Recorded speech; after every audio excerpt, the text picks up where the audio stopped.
Quem é Allan Kardec? Qual é a sua importância para o Espiritismo? Nós somos kardecistas? Seguimos Allan Kardec? Ele é a nossa referência moral? Qual é a sua importância para o Espiritismo? Qual é a sua história? Vamos tentar responder essas e outras dúvidas nesse vídeo.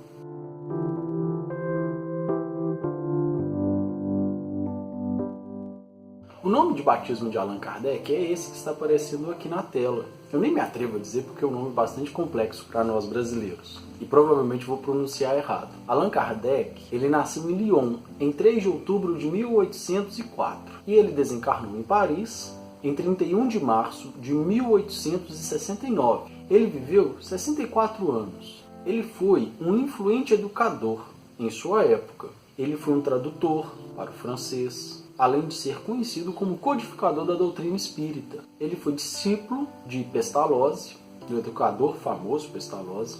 Ele estudou lá na Suíça quase toda a sua juventude. Ele foi um dos pioneiros na pesquisa de fenômenos paranormais, metafísicos, magnetismo. E naquela época não era muito comum, não era apropriado, não era científico estudar esses fenômenos que não poderiam ter comprovações ali física, visual, como, por exemplo, o magnetismo. Então ele foi pioneiro em várias áreas. Ele nasceu numa família essencialmente católica, tradicional católica. Ele fez os seus estudos, como eu disse, na Suíça, com Pestalozzi. Ele conhecia profundamente o idioma francês, o idioma alemão, o inglês. Ele também era fluente tanto no italiano quanto no espanhol.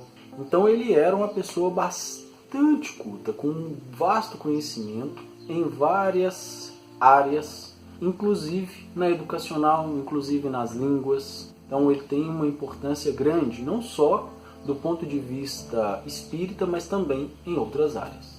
Allan Kardec ouviu falar inicialmente das mesas girantes somente em 1854. Então veja, ele já tinha 50 anos de idade nesse primeiro momento. Mas ele vai se interessar mesmo em estudar, em entender os fenômenos metafísicos que ele estava observando com as mesas girantes só um ano depois, só em 1855. E nesse ano ele também passa a ter conhecimento, passa a entender, ele passa a dominar o fenômeno da escrita mediúnica. Se você tem alguma dúvida sobre a mediunidade da psicografia, nós temos um vídeo que vai aparecer aqui no card que vai te direcionar e te explicar sobre os médiuns escreventes ou a psicografia. É bastante interessante, não deixe de assistir. Um mentor, em determinado momento, chega a Allan Kardec, que se define como espírito familiar, e passa a orientar as ações de Allan Kardec, passa a orientar as ações mediúnicas, o seu trabalho dentro da mediunidade. Esse espírito vai dizer a Allan Kardec que já havia convivido com ele em um passado. E nesse passado, Allan Kardec se chamava Allan Kardec. O nome de batismo é esse, mas em uma anterior encarnação, Allan Kardec recebeu o nome de Allan Kardec e a partir dali passou a adotar esse pseudonome em suas obras dentro da doutrina espírita, para diferenciá-lo das suas obras, que são também numerosas dentro da pedagogia. Então ele adota o nome Allan Kardec para diferenciá-lo. Dentro da pedagogia ele usa o seu nome de batismo.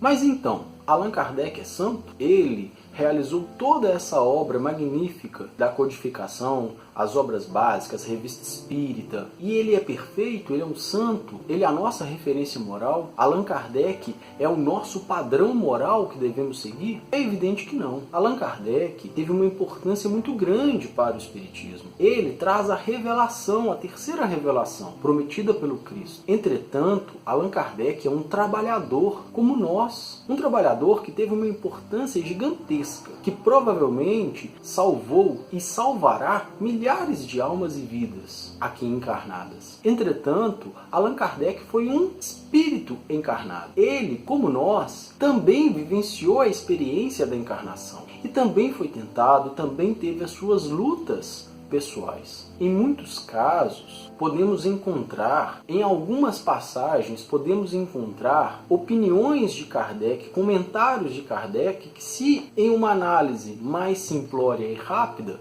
podemos até considerar que ele era preconceituoso, que ele era supremacista. Então vamos tomar cuidado ao dizer que Allan Kardec é a nossa referência moral. Quantos de nós já vimos aquela frase repetida principalmente nas redes sociais? Ah, mas Allan Kardec disse isso. Allan Kardec fez isso. Allan Kardec afirmou isso. Allan Kardec teve a importância por codificar os ensinamentos dos espíritos e não os seus ensinamentos. Vamos diferenciar isso, vamos entender isso. Allan Kardec foi um trabalhador fundamental, muito importante, mas ele não é a nossa referência moral. A nossa referência moral é o Cristo. O Cristo salva. É o exemplo do Cristo que devemos seguir e não de Kardec. Tomemos cuidado para não endeusar, para não santificar um homem encarnado. Nós, espíritas, não temos dogmas, ritos e muito menos santos. Nós não adoramos imagens e muito menos a imagem de Allan Kardec. Ele foi um trabalhador. Quantos trabalhadores como ele têm salvado vidas e a gente nem sabe? Tomemos cuidado para não repetirmos todas essas balelas, essas coisas que não nos engrandecem. Nossa referência moral é o Cristo. Allan Kardec foi um trabalhador que teve também as suas questões para ser vencidas aqui na encarnação.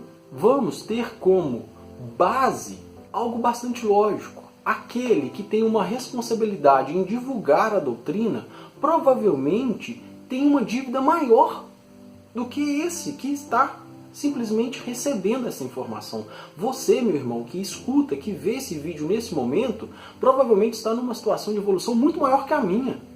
Então, não vamos endeusar a ninguém. Nem o médium que faz a psicografia, nem o orador espírita, nem Allan Kardec. A gente não adora a ninguém. Nossa referência moral é Jesus e ponto. Allan Kardec foi um trabalhador importante. Espero que tenha ajudado, espero que tenha facilitado o entendimento sobre a vida de Allan Kardec. Me desculpe por não dizer o nome dele. Que Jesus possa abençoá-los, que Jesus possa ampará-los. Até uma próxima.